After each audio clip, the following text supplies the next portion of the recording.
Well, why don't I go ahead and I'll refresh our memory and read our 16th chapter again about Sarah and Hagar. Now, Sarai, Abram's wife, bore him no children. She had an Egyptian slave girl whose name was Hagar, and Sarai said to Abram, "You see that the Lord has prevented me from bearing children. Go in to my slave girl. It may be that I shall obtain children by her." And Abram listened to the voice of Sarai. So after Abram had lived 10 years in the land of Canaan, Sarai, Abram's wife, took Hagar the Egyptian, her slave girl, and gave her to her husband Abram as a wife. Some translations say as a concubine, but this translation chooses wife. He went in to Hagar, and she conceived, and when she saw that she had conceived, she looked with contempt on her mistress. Then Sarai said to Abram, "May the wrong done to me be on you. I gave my slave girl to your embrace, and when she saw that she had conceived, she looked on me with contempt. May the Lord judge between you and me." But Abram said to Sarai, "Your slave girl is in your power to do to her as you please." Then Sarai dealt harshly with her, and she ran away from her. The angel of the Lord found Hagar by the spring of water in the wilderness, the spring on the way to Shur, and he said, "Hagar, slave girl of Sarai, where have you come from, and where are you going?" And she said, "I'm running away from my mistress Sarai." And the angel of the Lord said to her, "Return to your mistress and submit to her." The angel of the Lord said to her, "I will so greatly multiply your offspring that they cannot be counted for multitude." And the angel of the Lord said to her, "Now you have conceived and shall bear a son, and you shall call him Ishmael, for the Lord has given heed to your affliction. He shall be a wild ass of a man, with his hand against everyone, and everyone's hand against him, and he shall live at odds with all his kin." So she named the Lord who spoke to her, "You are El Roi," for she said, "I have really seen God and remained alive after seeing him." And therefore the well was called Bir Lahai Roi. It lies between Kadesh and Bered. Hagar bore Abram a son, and Abram named his son, whom Hagar bore, Ishmael. Abram was 86 years old when Hagar bore him Ishmael. So, an interesting story and situation that has come along, and I dealt with a lot of the ancient laws and customs at this time in the Akkadian society and some of the newsy texts, so I've already been over that, but I have one of our Barton Clinton Gordy lecturers from the past, Dana Nolan Fuel, had written this book, Gender, Power, and Promise, and she gives interesting feminist perspective, or the woman's view or understanding of some of these dynamics going on in the stories, and she gives an insightful look at it. She lifts up of course, the male scholars understood this as well, but the self-worth of a woman in patriarchal society of biblical times depended mainly on her ability to bear children. In the ancient pastoral herding nomadic society, children were necessary. They were necessary for the safety and survival of the family, the clan, or the tribe. Now, in our moneyed culture, we don't fully appreciate that. We see children as a huge, huge expense. I can't remember what the latest calculations of raising a child from birth to through college Yeah, it's 160,000-80,000 that they calculate with all, depending on what class level you are, but it can be horrendous amount of cost. But that's our culture. But in the nomadic culture, the children were essential, and they went to work, already doing things, at 5 or 6 years old. They started having chores. And then as they grew up, and as a male child would get old enough and big enough and strong enough, he would help fight and defend the herd from wild animals or from raiders and thieves who would come. I mean, it was everybody had to rally just for survival. We remember Joseph and his brothers tending flocks out in the field, and and how his brothers were jealous of him and wanted to slay him, but they didn't. They sold him, but they killed a lamb and dipped the robe in blood and took it to the dad, and says he was killed by a wild animal. So that's an indication of kind of the lifestyle and the need of the young people helping. But here, our kids, they go off to school. They don't help a whole lot. Sometimes they can have some chores, but as far as really essential things, they're not bringing in any income.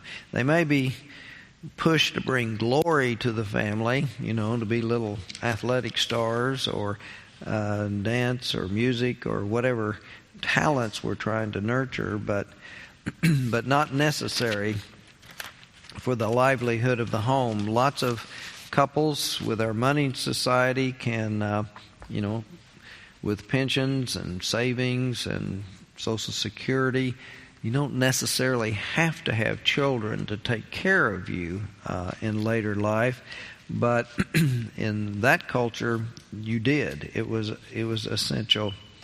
Anyway, Sarah is looking to increase her security in old age, as well as maybe her frustration of her maternal instincts, not being able to have a baby and raise a child.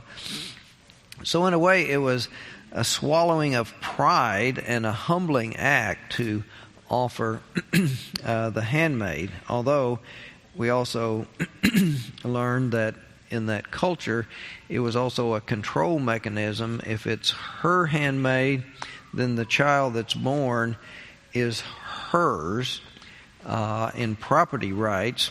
But if she doesn't do that and her husband takes one of his servant girls or another wife in order to have a child, then the inheritance and the wealth and resources then get divided. But if it's her own, then it stays contained within her relationships, and so it's an economic strategy as well. But it is very exploitative legal fiction, Dana Fuel says, predicated on the availability of a servant whose own parental rights will be circumvented or denied. It really doesn't get into it in this passage, but you may have heard a lot of times where someone is going to be a surrogate mom for somebody, and then the bond and the strong feelings of having the child. Sometimes a person doesn't really want to surrender the child, and a lot of times when it's best, because of the circumstances, for an unmarried young woman to give her child up for adoption, sometimes she just can't do it. That bond is felt so strongly, or other kinds of psychological issues come into play.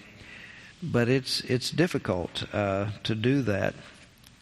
But anyway, Fuel points out that Sarai does to Hagar what was done to her in Egypt, and this is the way she expresses it. She says, as Abram traded the sexuality of a woman in his possession for the sake of his security, and also we learn advantage, so too also Sarai traded the sexuality of a woman in her possession for the sake of her own security and advantage. Hagar, like Sarai in Egypt, is confined to powerless silence. So that's a view that some of the male scholars didn't lift up and put it in that kind of perspective. So when Sarai bursts forth with her anger and outrage after Hagar is pregnant and asserting herself to a higher status and supplanting Sarai's primacy, then Sarai is angry to the point of violence. She claims that Abram is accountable and responsible. Well, first, as the cause, he's accountable and responsible. And secondly, for the consequences. For what essentially she's saying, whatever violence that she will commit, it's on his head. It's his fault, his responsibility.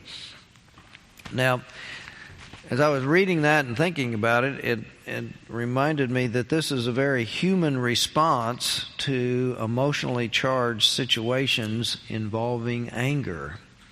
You may have heard the expressions that are ways of deflecting one's own guilt and responsibility. It's a way of saying, it's not my fault, you made me do this. Or, look what you made me do. You made me so angry, I couldn't help myself. In our legal system, we have what we call crimes of passion. You know, it's manslaughter rather than cold-blooded, premeditated murders. However, the perpetrator in our legal system is still held accountable, is judged guilty for committing whatever the act. But then the degrees of punishment are adjusted, realizing that sense of crime of passion. It wasn't premeditated necessarily, but still, you're the one that did it. You're responsible. You can't get judged innocent of the act just by saying, well, they made me so mad I couldn't help myself. That doesn't work in a court of law. But it's still tried to be used in human relationships. But anyway, as we look at those kinds of dynamics going on here, we see in the stories of the patriarchs, and in the patriarch and matriarch, they're real human beings. And they're learning about God and God's will, what God expected of them. And it's kind of trial and error because at this point in the storyline, we haven't gotten to the Ten Commandments yet. Those are way off in the future. And so in one sense, it's a little dangerous for us to hold these characters and persons in the story to the higher ethical and moral standards that we've come to learn, because in the historical sense, it's still very primitive. They haven't learned these things and haven't worked them out yet. So we need to be a little understanding there. However, it also tells us that we can learn some things from the story, and in the process of their learning, we see the things that work and don't work in human relationships.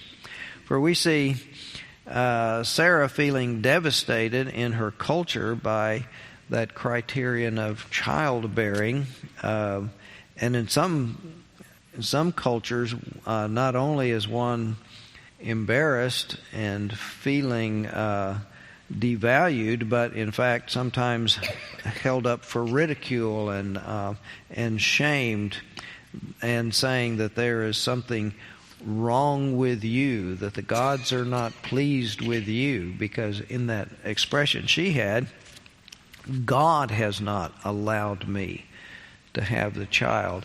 And that's an expression of a concept that one is being judged or punished. Now, if you're being judged and punished by being denied children, then there must be something really wrong with you, and therefore you can be held up for ridicule or shame. It's blaming the victim. Blaming the victim has been going on for a long time. And in one sense, it's sometimes the case that we could rightfully blame a victim, because a lot of times people's foolish choices and the dumb things they have done, that they experience the consequences of those things. It isn't that we go out of our way to pick on them, but that cause and effect relationship we see so often.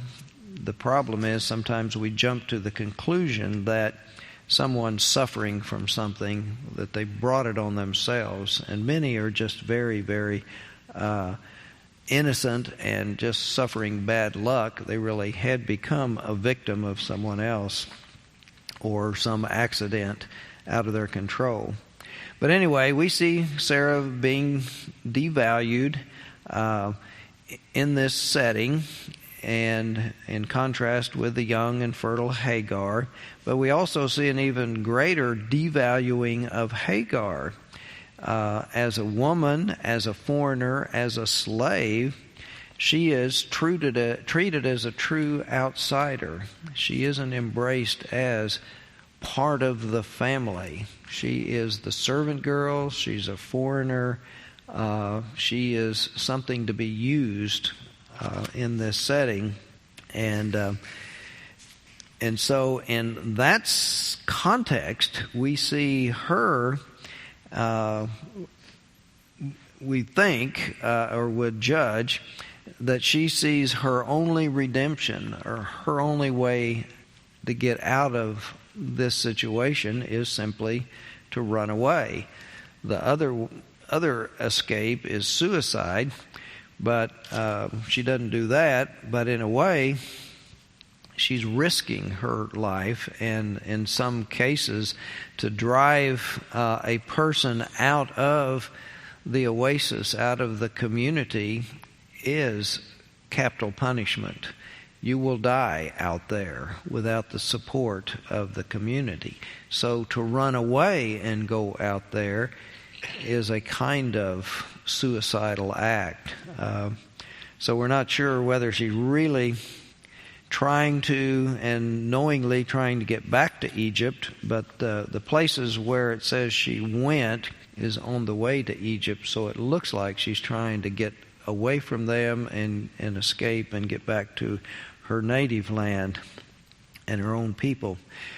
But by Dana Fuel's analysis, God does not come off as being very fair and just in the midst of this extreme injustice. For God tells her, go back and submit yourself again. God doesn't go back with her, or the angel doesn't go back with her and tell Sarah that we need to sit down and talk about this. We need to renegotiate the contract or the working relationship or the rules here. It just says, go back and submit yourself to this terrible suppression and abuse. But the only consolation is a son whom God promises will have a mighty lineage. And the name Ishmael means God hears or God notices.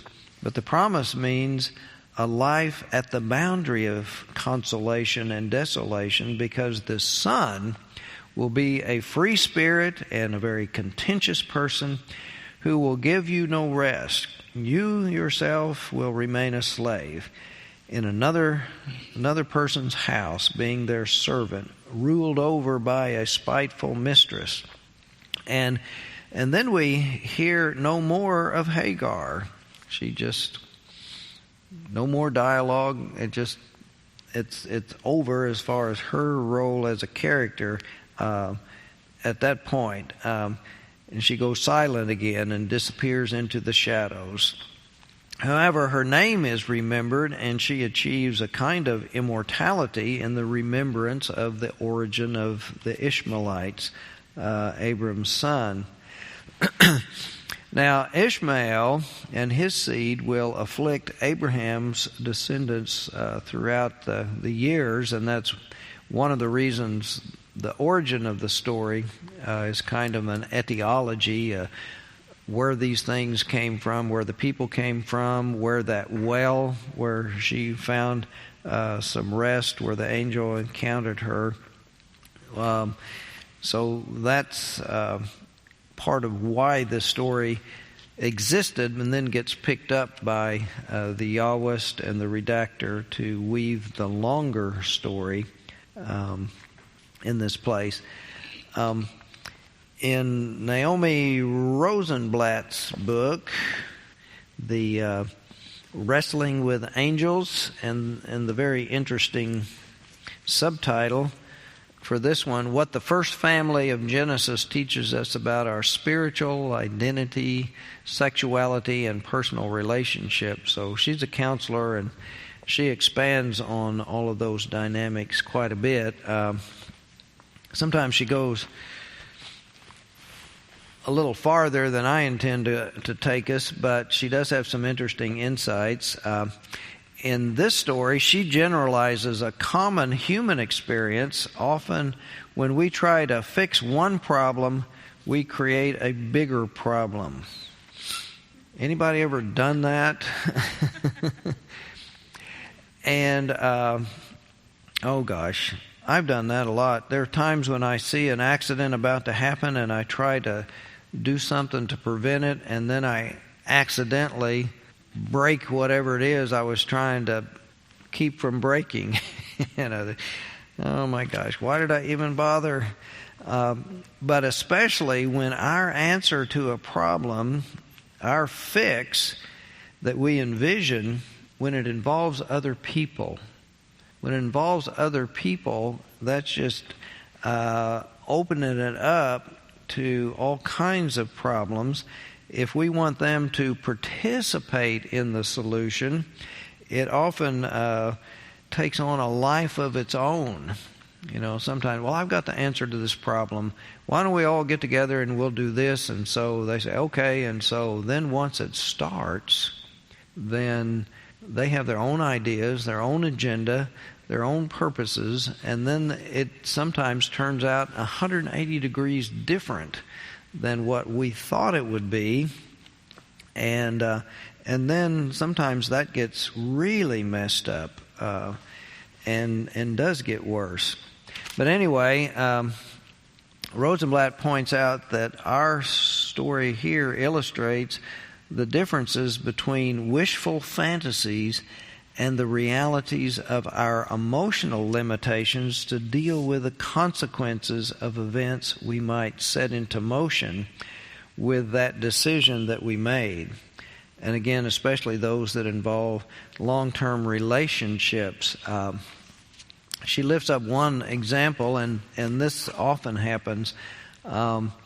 Someone will decide that there's a need, a serious need, and they will take someone into their home, for example, an elderly parent, and it's worked well with Judy and her mom, but in some cases it doesn't at all.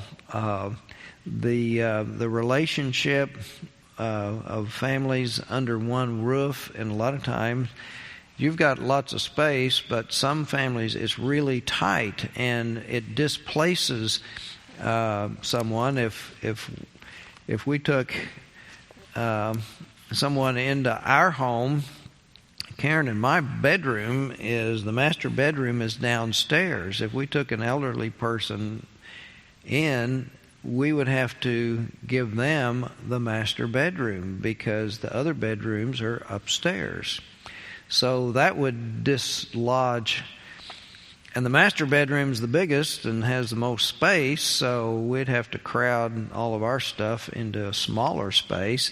And then, but what Rosenblatt's talking about is the emotional drain. There are a lot of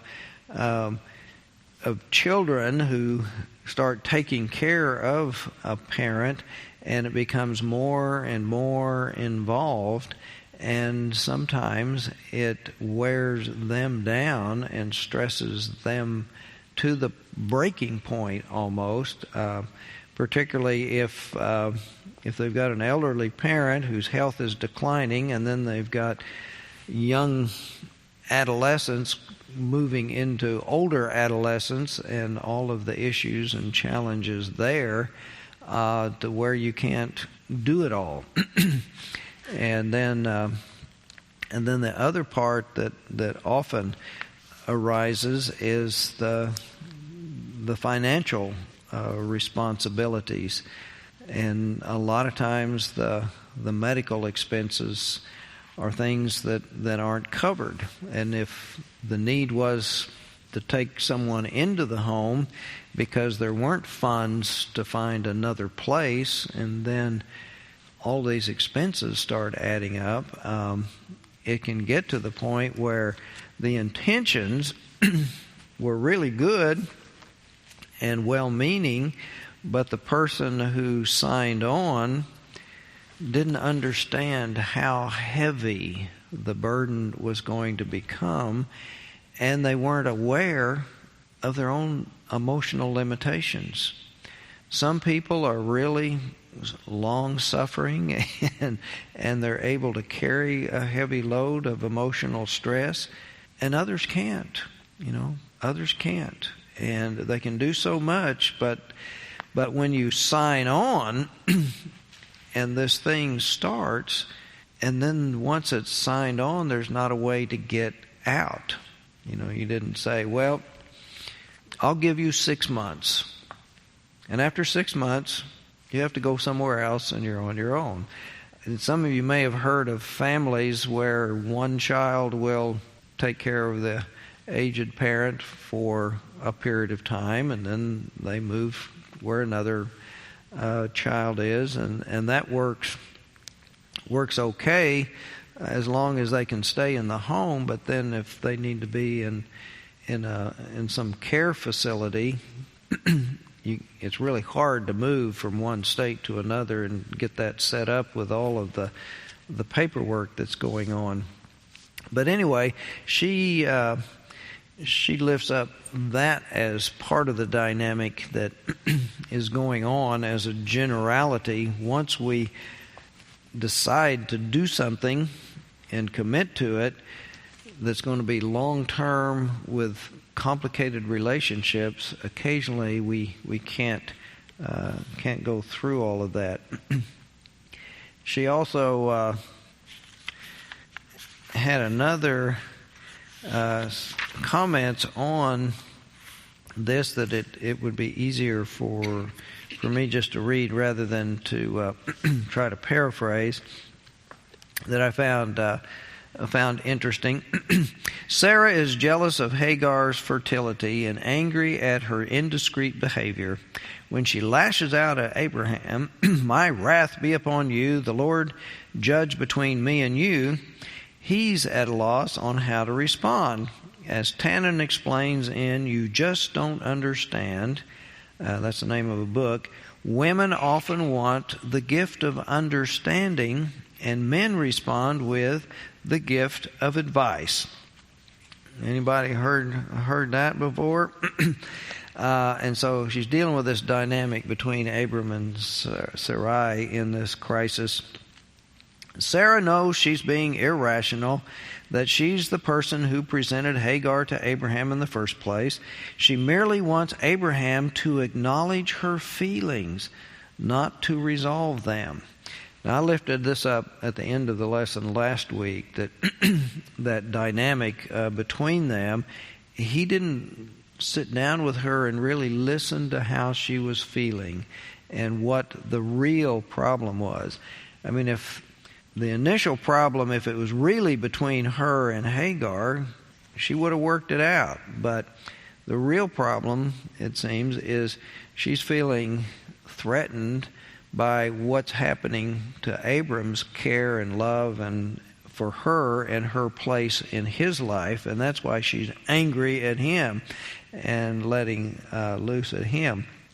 And then there's another book, Men Are from Mars, Women Are from Venus, and John Gray tells us men need to remember that women talk about their problems in order to get close and not necessarily to get solutions. According to Gray, the mistake many men, including Abraham, make is trying to change a woman's feelings when she is upset by becoming Mr. Fix-It and offering solutions to her problems that invalidate her feelings.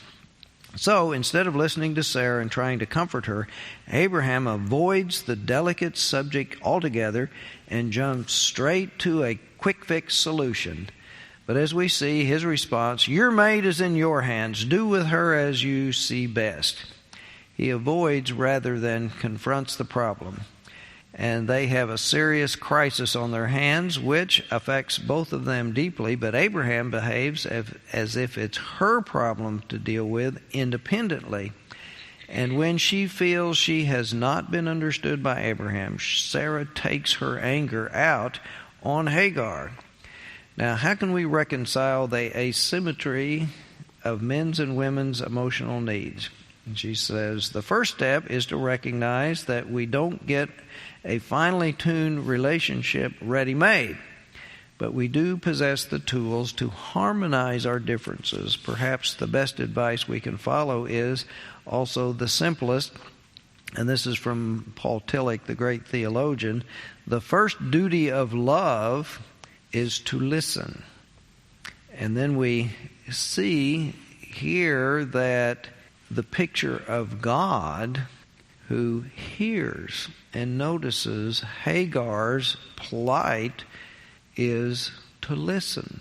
So taking this definition and idea that even though God tells her to go back, within that context, even the stranger, the foreigner, the servant girl that God hears, God notices what's happening to her. And given that it's all male-dominated writers, then it doesn't go into it a whole lot, but sees that the reward or the comfort is for her to have a child, and that this child will become a great nation and so forth. But anyway, the point that we're left with is even a slave girl is worthy of God's care and concern. And then the name of Ishmael is God hears, or God is listening. So that's a very powerful message about the nature of God that comes through that story. And she lifts that one up for us. And then in Von Rod's commentary, he has a really good way of pointing out a lot of important points that I found helpful. One of them, again, back to the angel of the Lord. As I pointed out last week, this seems to be at a point of where the biblical writers are getting a little bit uncomfortable dealing with this very anthropomorphic God who walks in the garden with Adam and Eve and talks to them directly. It's at a point where they're developing a bigger image of God, and God is so great, isn't just a local deity that a small group of people are noticing, but the God of all creation, the God that's over all the nations. And so it's a little presumptuous to think that God that big would come down and talk personally with a human being. That God is so great that God sends messengers to carry the message. But it's at that transition point before they had developed a whole theory and idea and stories about the angelic host. But anyway, angel is misleading in the Old Testament.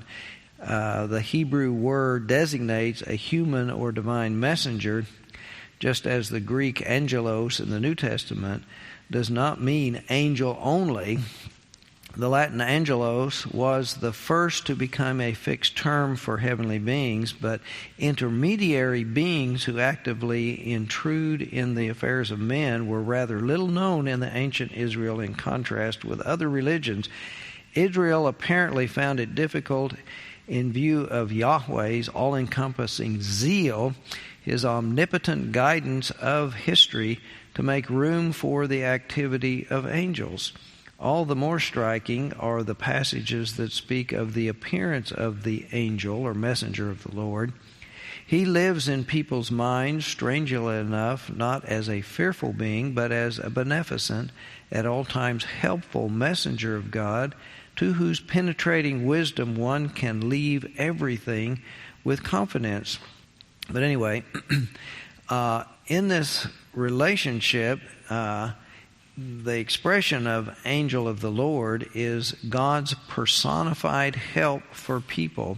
And those passages where he enters the human realm not to act but rather to speak and to proclaim, as example in these patriarchal narratives, they're very strange, for here there is no clear distinction between the angel of the Lord and Yahweh himself, the one who speaks, now Yahweh, and now the messenger. And obviously, it's one and the same person. The angel of the Lord is therefore a form in which God appears. He is God himself in human form, and this strange shift between divine and human subject is the intended result of an apparently intensive inner revision of the very old traditions. In these cases, we have ancient traditions about sites and shrines in which an older revision once told quite directly of extremely spectacular divine appearances at definite places. Those who came later then understood it in such a way that not Yahweh but Yahweh's angel appeared, and thus the introduction of angel of the Lord into those old cult traditions presupposes a distinct theological reflection. In other words, what he's saying is this changing, and the word for it is a circumlocution. Yahweh, or the name of God, and the concept of God was so holy, they weren't supposed to say the name even. And if it's that holy, then we can't have this very holy God intermingling with us human beings in such a personal way. So the development of that and just trying to make that shift indicates, Von Rad shows, that these ancient people are really thinking about it and trying to resolve, what is God's nature and how does God work with us? And they try to change the stories and the expression of the stories to reflect that. And then he goes on to say that this process, this figure of the angel of the Lord, has conspicuous Christological qualities, for he is designated as one who has redeemed from evil, all from evil. He's a type of shadow of Jesus Christ, a beginning of that concept that then becomes a part of the theological development of the nature of Christ for New Testament folks. But anyway, as a Christian scholar, he's going to make those reflections. If he was a Hebrew scholar, he wouldn't even think about that. But anyway, Hagar answered the first question openly and defiantly. To the second, she has nothing to say. Thereupon the angel takes up both her past and her future. Hagar must go back to Sarah. Yahweh will not condone the breach of legal regulations. She was owned by Sarah, and she had those roles there. So the ancient writers are kind of working this through. Why didn't God send her back? Well, it's the law. A righteous person follows the laws. Anyway, the child to be born of her will be a boy whom she's to name Ishmael. God heard because of God's mercy, which found her in the desert. He will be a real Bedouin, a wild ass of a man, free and wild, eagerly spending his life in war of all against all. And then he makes the note, a worthy son of his rebellious and proud mother. I mean, the fact that she didn't stay there and take it. The fact that she had enough self-regard and spirit to, I'm not going to take this anymore. I'm going to run away. I'm going to go back to my people. So in this description of Ishmael, there is undoubtedly undisguised sympathy and admiration for the roving Bedouin who bends his neck to no yoke. He will not be suppressed and subject of anybody else. He will fight everybody in order to maintain his wild, independent spirit. So there are those kind of positive things. Okay, let's see if there's another interesting point. Again, it comes back to reminding us that Sarah would be the mother of the heir of promise. But in this process, there is an obstacle which in human terms is insuperable, can't be overcome, and that is that she's too old to bear children, and this hard fact sets free human activity. Human discretion takes control of the matter. Impatient helps and finds a way out. And then, so we get that. But one of the things he's coming up with is this chapter is dealing with the jeopardy of the promise and a disregard of the kind that springs from unbelief. The story of Hagar shows us, to some extent, the opposite. A faint-hearted faith that cannot leave things with God and believes it is necessary to help things along. All the persons in the drama appear in bad light. The narrator seems to be most sympathetic toward Hagar, although she offended most obviously against right and custom. And so we end up with this conclusion of Von Rad. But a primary point in the narrative is that God follows the one who goes forth from Abraham's house too, and it is a great wonder that his eyes are also open to humankind, that he includes in his plans for history, and that he established oases in the desert for Hagar and Ishmael too. O thou God who seest. Anyway, that's Von Rad's kind of summary.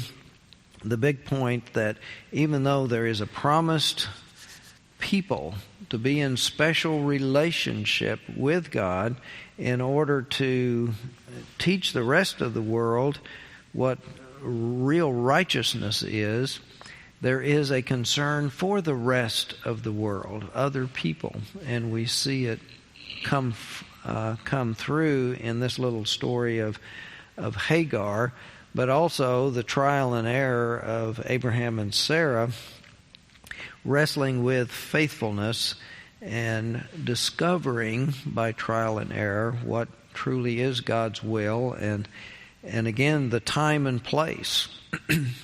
There are some things that are proper to do at a particular time, and they're improper at another time. For example, at a stoplight, it's proper to go through the intersection. But when the light's red, that's the wrong time. When it's green, it's the right time. There are things that we can do that are proper at the right time, but if we do them at the wrong time, then it's improper. And in human relationships and all kinds of business times, that it's a proper time to do things and it's an improper time to do things. If we're building, we don't build the roof first and then start building the foundation under it. We have a proper time where things work well and they function well. And if we do it at the wrong time, then we're going to have big troubles. So, well, that's everything I have for today. Any questions? Any ideas that need to be expressed that I didn't express that you want expressed? The Ishmaelites, do they relate in any way to any people today?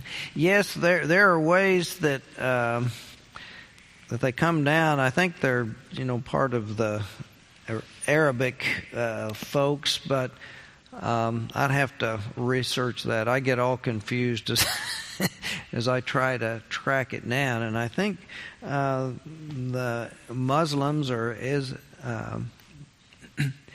faith. Yeah, that there are still those different groups of people. Now, the genetic studies and work have discovered that we have lots of cross-fertilization of peoples, and that there really aren't real strong purebred when people come into association with one another. We do have extreme Asiatic off to China, and then down in deep Africa and all. But even with those different folks, we're finding there was a lot of same genetic types. I can't remember what the percentage, but there are still some groups of people that have some Neanderthal genes, even though the main Neanderthals died out. No, do what? They were similar too. Right. But to some extent, some were assimilated into, but not to where there's some of Neanderthals in all human beings. There's a small number of people whose genotypes will show Neanderthal heritage. But anyway, from those genotype or genome studies, they're finding that there aren't any pure lines that originated someplace and they've stayed pure. There's a lot of back and forth among the peoples. But anyway, but generally the customs and the values and